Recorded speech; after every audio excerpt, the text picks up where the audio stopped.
ప్రజాధనాన్ని దుర్వినియోగం చేస్తూ ఏకకాలంలో అటు రాష్ట్ర హైకోర్టుకు ఇటు జిల్లా కలెక్టర్ గారికి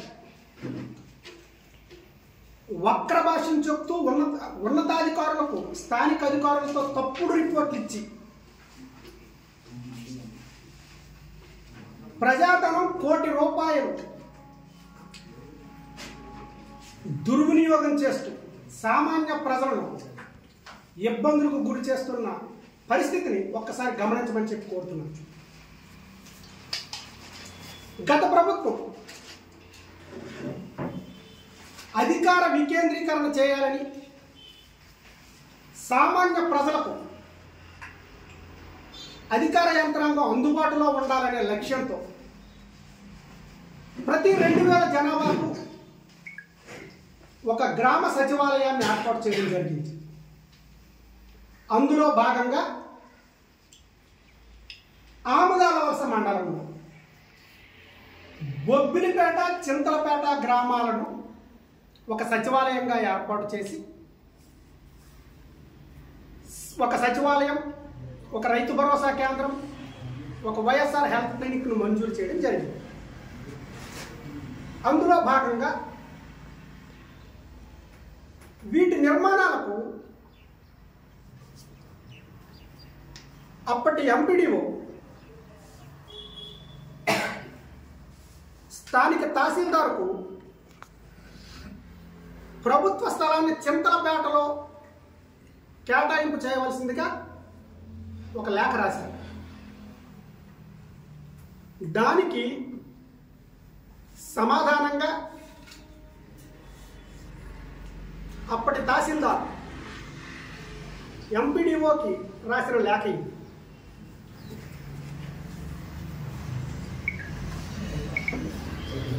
ఇందులో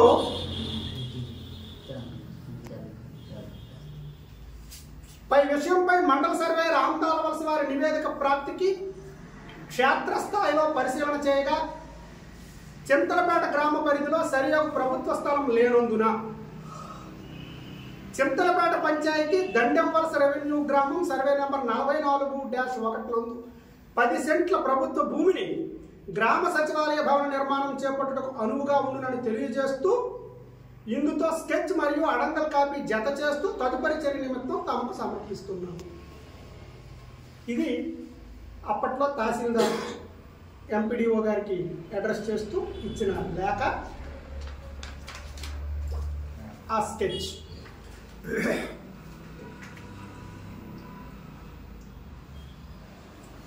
దీని ప్రాప్తికి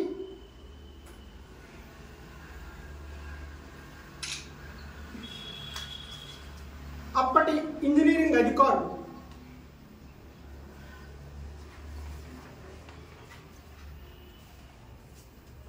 నిర్మాణాలు చేపట్టడం, పనులు పూర్తయి కార్యకలాపాలు కూడా దండెంవలసలో సుమారు 10 నెలల కాలం పాటు చేసిన సంగతి మీ అందరికీ తెలిసిన విషయం. అయితే ఈ నిర్మాణాలు జరుగుతున్న సందర్భంలో 2021 ఫిబ్రవరిలో నూతనంగా ఎన్నికైన చింతలపేట గ్రామ పంచాయతీ సర్పంచ్ చింతలపేట ప్రధాన కేంద్రంలో నిర్మాణాలు చేయకుండా చింతలపేట హ్యామ్లెట్ గ్రామమైన దండెంవలసలో చేస్తున్నారు. కాబట్టి దాన్ని చింతలపేటలోనే చేయాలి అని చెప్పి ఒక రిప్రజెంటేషన్ జిల్లా కలెక్టర్ గారికి ఇచ్చారు. దానిపైన జిల్లా అధికార యంత్రాంగం సమీక్షించుకునే పరిస్థితుల్లో చింతలపేటలో స్థానికంగా ఉన్న గ్రామ పంచాయతీ బిల్డింగ్ పై టైప్ 2 బిల్డింగ్ నిర్మాణం చేయడానికి టెక్నికల్గా ఆ డిజైన్ల ప్రాప్తికి అక్కడ అవకాశం లేదు, స్ట్రెంగ్త్ కూడా సరిపోవట్లేదు, ఇటు వర్టికల్గా కానీ అటు హారిజంటల్గా కానీ నిర్మాణానికి అవకాశం లేదని చెప్పి ఇంజనీరింగ్ అధికారులు ధృవీకరించడంతో అదే పంచాయతీ పరిధిలో ఉంటుంది. కేవలం 400 మీటర్లు 500 మీటర్ల దూరంలో చింతలపేట పంచాయతీ పరిధిలో ఉండే దండెం వలసలో తారు రోడ్డు పక్కగా విశాలమైన ప్రదేశంలో నిర్మాణాలు చేయడం జరిగింది. అయితే ఇదే విషయంపై ఆ గ్రామ పంచాయతీ సర్పంచ్ హైకోర్టుకు వెళ్ళడం జరిగింది. 2021లో ఆయన హైకోర్టుకు వెళ్తే రాష్ట్ర సర్వోన్నత న్యాయస్థానం 23 జూలై 2024 తీర్పు ఇవ్వడం జరిగింది. ఈ తీర్పు ఏమనిచ్చింది? In view of the request made by the Land Council for the petitioner, the writ petition is disposed of directing the competent authority to dispose the representation dated 10/5/2021 made by the petitioner within a period of 4 weeks from the date of the receipt of the copy of this order. ఇది court ఇచ్చిన order. దీని అర్థం ఏంటి? 2021 మే 10వ తేదీన చింతలపేట గ్రామ పంచాయతీ సర్పంచ్ శ్రీమతి నేతింటి సరోజినమ్మ హైకోర్టులో case వేశారు. మీ దగ్గర 10వ తేదీ 5వ నెల 2021 ఒక రిప్రజెంటేషన్ ఇచ్చున్నారంట, దాన్ని క్లియర్ చెయ్యండి అని చెప్పి ఇచ్చారు. ఇక్కడ మొదలైందండి స్థానిక శాసనసభ్యుడి అరాచకం, స్థానిక శాసనసభ్యుడి బాధ్యతారాహిత్యం, స్థానిక శాసనసభ్యుడి అవగాహన రాహిత్యం, స్థానిక శాసనసభ్యుడి అధికార దర్పం. ప్రజాధనం అంటే ఒక లెక్కలేనితనం. చివరికి ఆయన ఏ స్థాయికి దిగజారిపోయారంటే మాట ఆడితే చెప్తాడండి, నేను సిద్ధాంతాలు, నేను చాలా పద్ధతిగా ఉంటాను అని చెప్తాడు. అయితే నాకు అర్థం కాని ఏంటంటే ఈ మధ్యకాలంలో అది ఆయన పార్టీ వ్యవహారం అనుకోండి, ఏదో వ్యక్తిగతంగా ఆయనకి ఆ పార్టీలో ఏదైనా ఇబ్బంది ఉంటే అందులో చూసుకోవాలే తప్ప ప్రజలు కష్టార్జితం, ప్రజల పన్నుల రూపంలో కట్టిన డబ్బులతో 1 కోటి రూపాయలు వెచ్చించి 2 గ్రామాల మధ్య ఇటు చింతలపేట నుండి దండెం వలసకి కేవలం 400 మీటర్ల దూరం, ఇటు బొబ్బిలిపేట నుంచి దండెం వలసకి 1 కిలోమీటర్న్నర దూరం ఉండే పరిస్థితి. 2 గ్రామాలకి మధ్యలో ఉన్న దండెం వలస నిర్మాణాలు పూర్తయి అక్కడ కార్యకలాపాలు, ప్రభుత్వ కార్యకలాపాలు ప్రశాంతమైన వాతావరణంలో, అటు అధికారులకు కూడా విశాలమైన వసతులతో, గ్రామస్తులకు కూడా ఎటువంటి ఇబ్బంది లేకుండా కార్యకలాపాలు జరుగుతున్న పరిస్థితుల్లో వారి వ్యక్తిగత ప్రయోజనాల కోసం, వారి రాజకీయ దర్పాన్ని ప్రదర్శించి ఇటు గ్రామస్తులకు అటు సచివాలయ సిబ్బందికి తీవ్ర ఇబ్బందులకు గురి చేస్తూ ఒక చిన్న గ్రామ పంచాయతీ కార్యాలయంలో జిల్లా అధికారులకు తప్పుడు నివేదికలు ఇచ్చి గ్రామ పంచాయతీ కార్యాలయానికి తిరిగి మళ్ళీ తీసుకెళ్ళి అతని దర్పాన్ని ప్రదర్శించారు.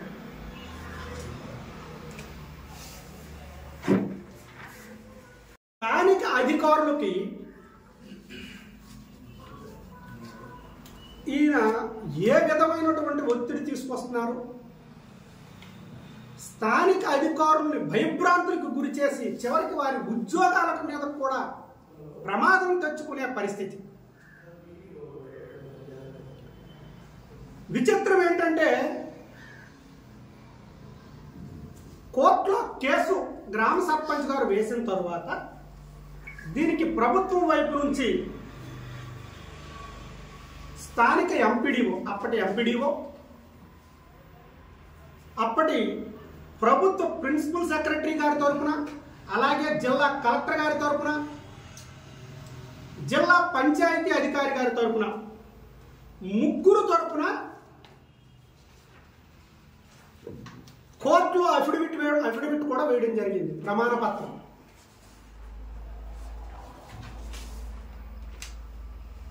ఇది డిపిఓ గారు on behalf of state government, అలాగే కలెక్టర్ గారు, అలాగే జిల్లా పంచాయతీ అధికారి తరపున వేసిన కౌంటర్. ఇందులో కూడా క్లియర్గా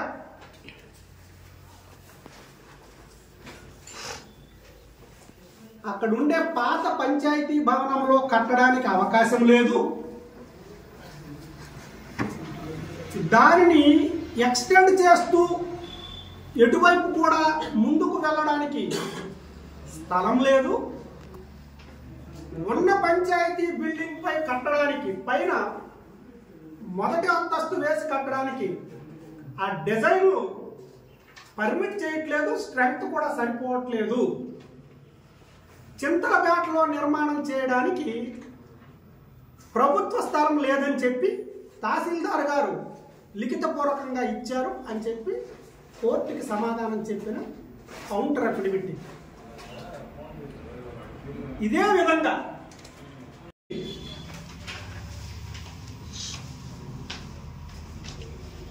పంచాయతీరాజ్ సూపరింటెండెంట్ ఇంజనీర్ ఆ బిల్డింగ్ పైన కట్టడానికి అవకాశం లేదు అని చెప్పి వేసిన కౌంటర్ ఇది.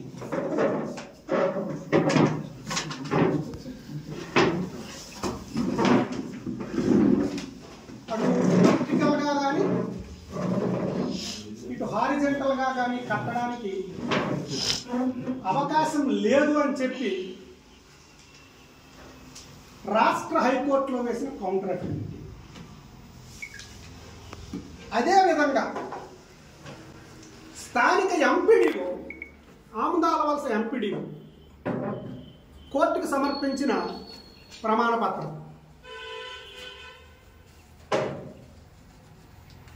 అక్కడ కట్టడానికి ప్రభుత్వ స్థలం లేదని తహసీల్దార్ గారు ఇచ్చిన సందర్భంలో మేము అక్కడ నిర్మాణం ఎలా చేయగలం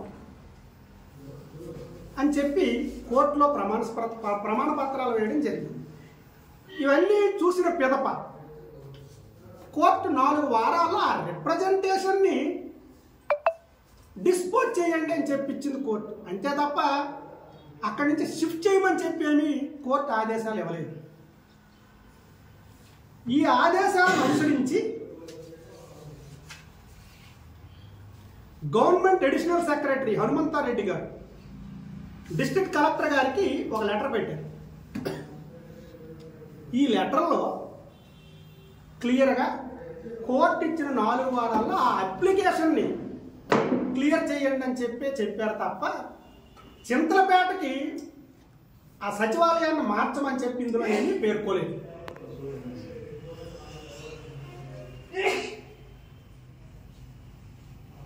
ఓకే, దీని తదుపరి ఇక్కడ వరకు అంత సవ్యంగా సాగుతున్న సందర్భంలో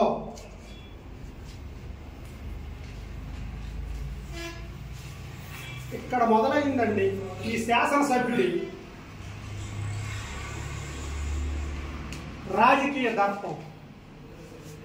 చింతలపేటకు మార్చండి అని చెప్పి ఈయన ఇచ్చాడండి. కోర్టు తీర్పిచ్చింది చింతలపేటకు మార్చండి, అది జెన్యూన్ కేసు అట. ఈయన దర్పం ఇక్కడ మొదలైంది. ఇటువంటి పరిస్థితి ఈ లెటర్ ఇచ్చిన తరువాత వాస్తవానికి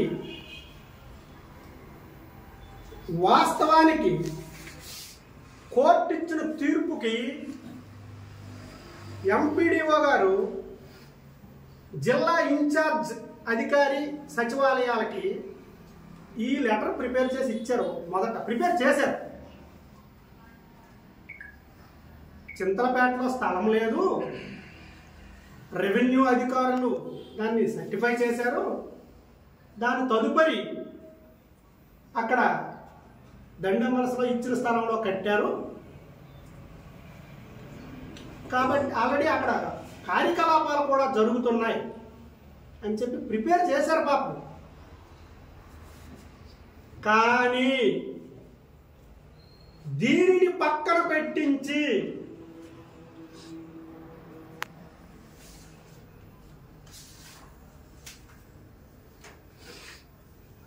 ఈయన ఒత్తిడికి తలొగ్గి జిల్లా నోడల్ అధికారి గారి నుంచి ఒక లెటర్ వచ్చింది ఎంపీడీఓకి.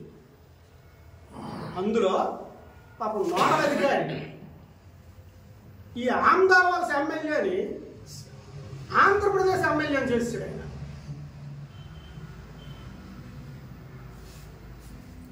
ఆంధ్రప్రదేశ్ శాసనసభ్యుడు. ఇందులో ఇతను రాయడం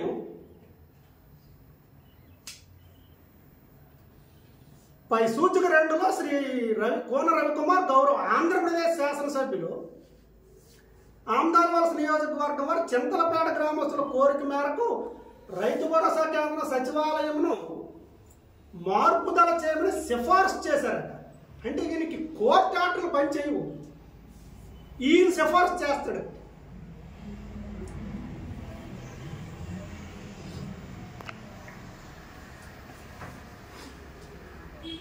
అంటే అధికారుల్ని ఏ స్థాయిలో ఈయన వంచి బెదిరిస్తున్నారు అనడానికి ఇవి ఉదాహరణ. దీని ప్రాప్తికి వాస్తవాలు రాసిన ఈ స్థానిక ఎంపీడీఓ ఏమని మార్చారు?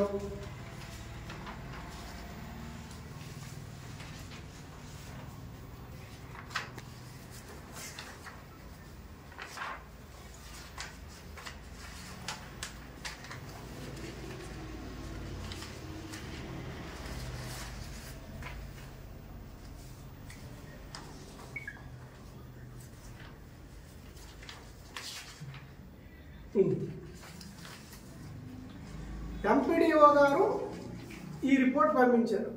దీన్ని ఒకసారి మీరు క్షుణ్ణంగా పరిశీలించాలి.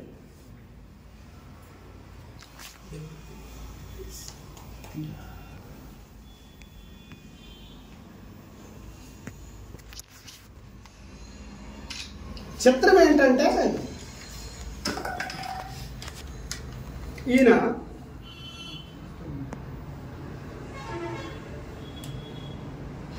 చింతలపేట సచివాలయంలో బిల్డింగ్ మంజూరైనప్పటికీ దండెం వలసలో ఎందుకు నిర్మించారని కేసు వేయడమైంది, కౌంటర్ దాఖలు చేయడమైంది, తుది తీర్పు వచ్చింది. కానీ వాస్తవానికి చింతలపేట సచివాలయంలో 12 సెంట్లు ప్రభుత్వ స్థలం ఉందని చెప్పి ఈయన ఇచ్చారు. అలాగే 2 భవనాలు కూడా ఉన్నాయని చెప్పి ఇచ్చారు కలెక్టర్ గారు.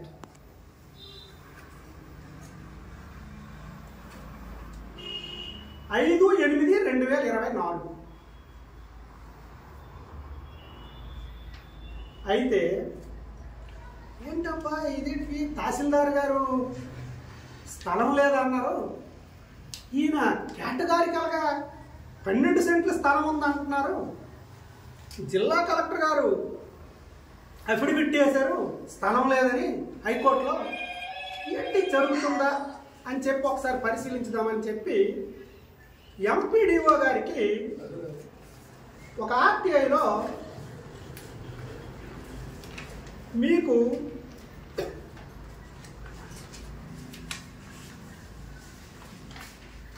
ఆర్టీఐలో చింతలపేట సచివాలయంలో చింతలపేట గ్రామంలో 12 సెంట్ల స్థలం ఉందని చెప్పి మీరు మీ లేఖలో పేర్కొన్నారు. దానికి తహసీల్దార్ గారి నుంచి వచ్చిన లేఖ, ఆ స్కెచ్, ఆ వివరాలు ఇవ్వండి అని చెప్పి ఆర్టీఐలో అడిగింది. అడిగితే ఆయన ఇచ్చిన ఆర్టీఐ సమాధానం రేఖా సంఖ్య 25/2024/A డేటెడ్ 5/8/2024 లేఖలో పేర్కొన్న ప్రకారం చింతలపేట గ్రామంలో టైప్ 1 బిల్డింగ్ నిర్మాణం కొరకు గుర్తించబడిన 12 సెంట్లకు సంబంధించి మండల తహసీల్దార్ వారి నుండి ఎటువంటి సమాచారం మా కార్యాలయమునకు ఇచ్చి ఉండలేదు. కావున ఈ విషయంపై ఎటువంటి సమాచారము లేనందున మీకు దీనిపై ఎటువంటి సమాచారం అందించలేకపోతున్నాము అని తెలియజేస్తున్నాం. అయితే చూద్దాం ఇంకా ఎక్కడైనా ఏమైనా ఉందా అని తహసీల్దార్ గారికి కూడా అడిగాను సార్.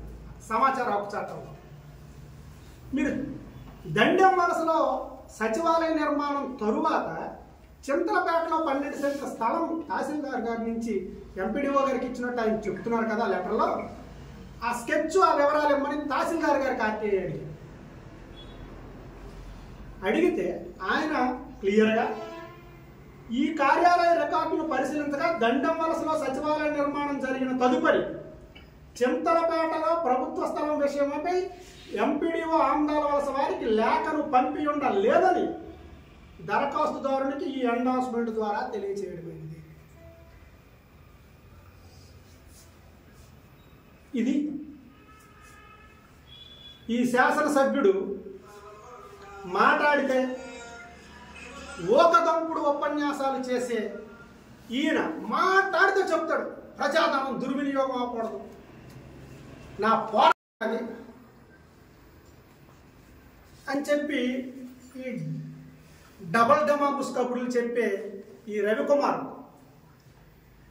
మీకు అసలు ప్రజల పట్ల కానీ ప్రజాధనం పట్ల కానీ బాధ్యత ఉందా? బాధ్యత ఉంటే అధికారుల మెడలకు చుట్టుకునే ఇటువంటి కార్యక్రమాలు చేసి వారిపై ఒత్తిడి చేసి గత ప్రభుత్వం అధికార వికేంద్రీకరణ చేసి గ్రామాల్లో ఉండే ప్రజలు ఇబ్బంది పడకుండా మండల కేంద్రాలకి జిల్లా కేంద్రాలకి వెళ్లకుండా ఉండాలనే చాలా పెద్ద మొత్తంలో నిధులు వెచ్చించి అంతటి బృహత్తరమైన కార్యక్రమాన్ని చేపట్టే క్రమంలో నిర్మాణాలై పూర్తయి కార్యకలాపాలు సాగిస్తున్న క్రమంలో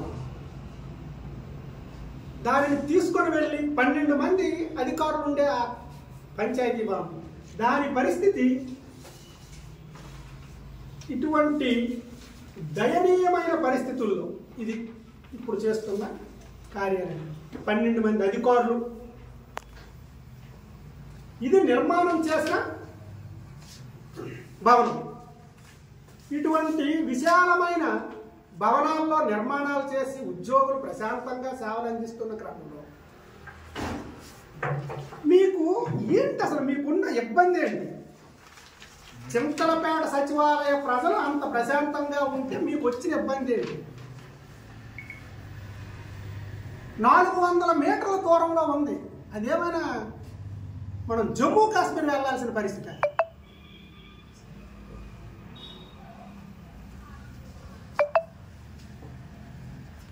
దీనికి అధికారులు మీ దర్పానికి లోనై అప్పటికీ పాపం జిల్లా కలెక్టర్ గారు అయితే నోట్ అప్రూవల్లో చాలా బాగానే నోట్ అప్రూవల్ చేసినప్పటికీ అధికారులు కలెక్టర్ గారిని మిస్లీడ్ చేస్తూ మార్చడం జరిగింది. దీనిపై నిన్ననే కలెక్టర్ గారికి కూడా ఫిర్యాదు చేశాం. ఇందులో కలెక్టర్ గారు నోట్ అప్రూవల్ కాపీలో ఇది కలెక్టర్ గారు నోట్ అప్రూవల్ ఇందులో ఏమని రాశారు ఆయన? In view of the above circumstances if the authorities agrees, చాలా క్లియర్గా రాశారు ఆయన. In view of the above circumstances if the authorities agrees orders may be issued for shifting of staff. అంతటి క్లియర్ కట్ ఇన్స్ట్రక్షన్స్ ఉండే క్రమంలో మీరు ఇప్పించినటువంటి ఇటువంటి ఒత్తిడి చేసి మీరు ఇచ్చిన రిపోర్ట్ల కారణంగా కోటి రూపాయలతో నిర్మించిన ప్రజల కష్టం, ప్రజల పన్నులు, ప్రజాధనం వృధా చేసే దిశగా మీ అడుగులు ఉన్నాయి. దీనికి ఈ నియోజకవర్గ ప్రజలకు మీరు సమాధానం చెప్పాలి. అదే సందర్భంలో అధికారులకు కూడా మీ ద్వారా మా విజ్ఞప్తి, చట్టబద్ధంగా వ్యవహరించండి. మీకు ఎటువంటి ఇబ్బందులు వచ్చినా ఖచ్చితంగా మీకు మేము సహకరిస్తాం. మీకు ఏ ఇబ్బంది వచ్చినా మీకు అండగా నిలబడతాం. అంతేకాని ఇటువంటి తప్పుడు రిపోర్ట్లు ఇస్తే మీరే స్వయంగా జిల్లా కలెక్టర్ గారు, డిపిఓ గారు, అలాగే ఎస్సీ పంచాయతీరాజ్ తరపున మీరు కోర్టులో అక్కడ స్థలం లేక మేము కట్టామని చెప్పించిన మీరు ఇప్పుడు మీరు కోర్టు ధిక్కరణ చర్యలకు ఎదుర్కోవాల్సిన పరిస్థితి ఉందా లేదా?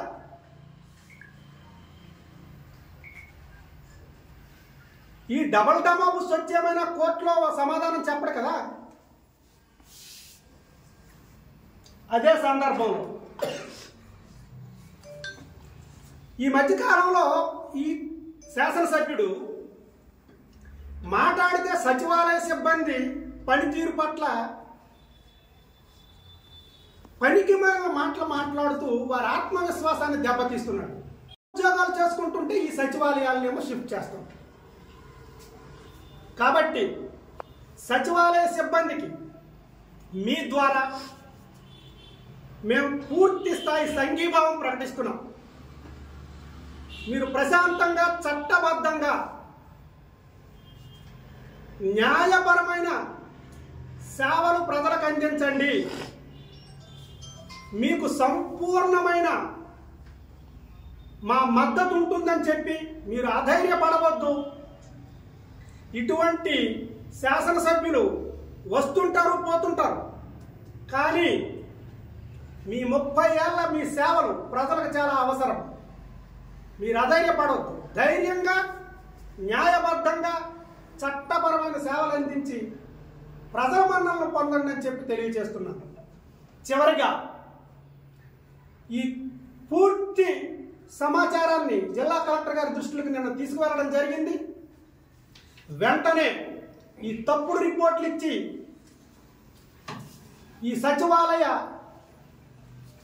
షిఫ్టింగ్కు కారణమైన అధికారులపై చర్యలు తీసుకొని యథావిధిగా ప్రభుత్వం నిర్మించిన ప్రభుత్వ కార్యాలయాల్లో సచివాలయం, రైతు భరోసా, వైఎస్ఆర్ హెల్త్ క్లినిక్ నిర్మాణాలు జరిగిన శాశ్వత భవనాల్లో దీనిని కొనసాగించవలసిందిగా కోరడం జరిగింది. అధికారులు దీనిపై సరైన చర్యలే తీసుకుంటారని చెప్పి మేము ఆశిస్తున్నాం. కాని పరిస్థితుల్లో ఖచ్చితంగా దీనిపై కూడా ప్రజల తరపున న్యాయ పోరాటానికి సిద్ధమవుతామని చెప్పి మీ ద్వారా తెలియజేస్తున్నాం. Thank you.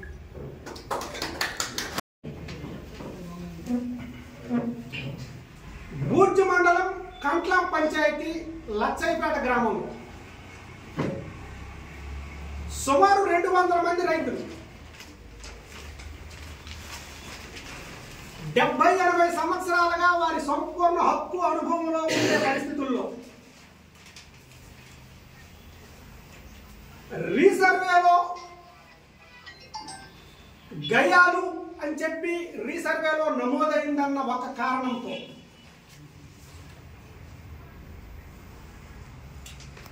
వాటిని 22A చేర్చుతాను అని చెప్పి ఈ మధ్య రీసర్వే సమావేశానికి హాజరైన ఈ శాసనసభ్యుడు మాట్లాడటం చూశాను. ఈ శాసనసభ్యుడికి ఈ వేదిక ద్వారా సూటిగా ప్రశ్నిస్తున్నాను. అసలు గయాలు అంటే మీకు విషయం ఏమైనా అవగాహన ఉందా? 1956 సర్వే సెటిల్మెంట్ రికార్డులో గయాలు అని ఉంటే అది ప్రభుత్వ భూమిని మీరు అనుకోవడం ఏంటి? గయాలు అంటే చట్టం ప్రకారం అధికార యంత్రాంగం ఎప్పుడైనా సర్వే చేపట్టేటప్పుడు భూమి మీద అప్పటికి సాగు చేయకుండా ఎవరైనా ఉంటే దాన్ని గయాలు అని రాస్తారు. అది రాస్తే మళ్ళీ సెటిల్మెంట్ ఆఫీసర్ దగ్గర ఇది ప్రభుత్వ గయాల, ప్రభుత్వ స్థలమా లేదా ప్రైవేటు వ్యక్తుల భూమా అని చెప్పి వారి దగ్గర ఉండే హక్కు పత్రాలు చూపించి ప్రైవేటుది అయితే ప్రైవేటు వ్యక్తుల పేరు మీద, ప్రభుత్వంది అయితే ప్రభుత్వం పేరు మీద నమోదవుతుంది. అంతే తప్ప ఒకరో ఇద్దరో ఎవరో రికార్డుల్లో ట్యాంపర్ చేశారనో లేక ఏమైనా వారి పేరు మీద నమోదు చేసుకున్నారంటే ఒక అర్థం ఉంది. ఒకే గ్రామంలో 200 మంది రైతులు 70 సంవత్సరాల క్రితం 1995లో ఆ గ్రామంలో అగ్ని ప్రమాదం జరిగినప్పుడు మళ్ళీ రీసర్వే చేపట్టారు. ఆ చేపట్టినప్పుడు ఆ రైతుల పేర్లు నమోదు చేశారు. 95 నుంచి 2005 వరకు తీసుకున్న సుమారు 30 సంవత్సరాల కాలం ప్రస్తుతం అమల్లో ఉన్న చట్టాల ప్రకారం యాడ్వర్స్ పొజిషన్ కింద తీసుకున్న ఆ రైతులకి ఆ భూమి దక్కుతుంది. ఈ మాత్రం అవగాహన కూడా లేకుండా మీరు సమావేశాలు పెట్టి 70 సంవత్సరాల నుంచి వారి హక్కు అనుభవంలో ఉండే భూములను నేను 22Aలో పెడతానంటాను.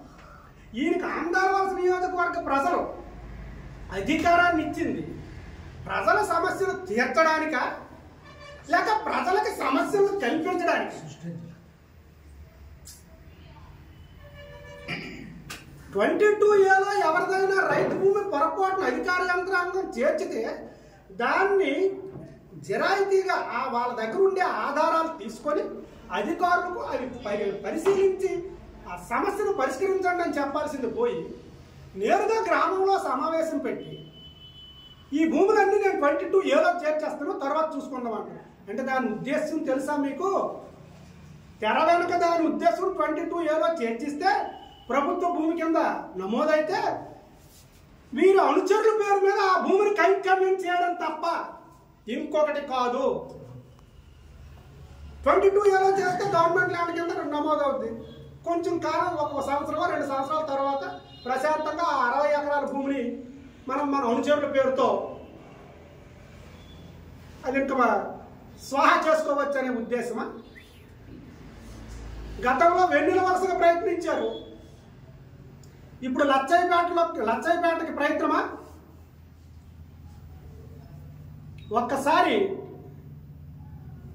ప్రజల తరపున ఈ అంశంపై కూడా 95 నుంచి వారి దగ్గర ఉన్న రికార్డులు, అంతకు ముందు కూడా రిజిస్ట్రేషన్స్ జరిగినవి. గయాలు అయితే వాళ్ళ దగ్గర పూర్తి స్థాయి అంటే ఆధారాలు లేకుండా అవి రిజిస్ట్రేషన్స్ ఎలా అవుతాయి? ఇంకోటి, ఒక గ్రామంలో 200 మంది రైతులు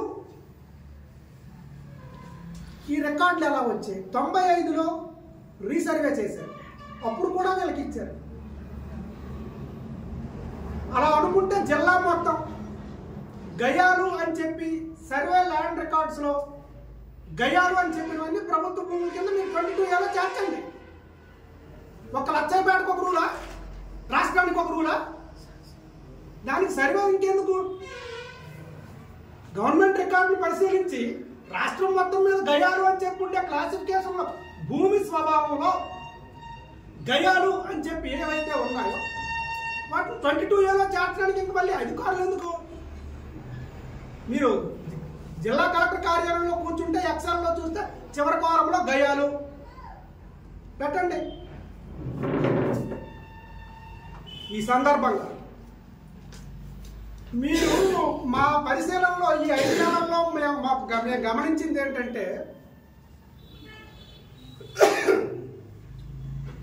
పార్టీలో మీకు అది మీ అంతర్గత విషయం అనుకోండి, మీకు మధ్య ఏవో కారణాలు ఏమైనప్పటికీ మీకు కొన్ని ఇబ్బందులు ఉండే పరిస్థితి ఉన్నట్టుంది. ఆ ఫ్రస్ట్రేషన్ని ప్రజల మీద చూపించొద్దని, ప్రజలు మీకు ఇచ్చిన అధికారాన్ని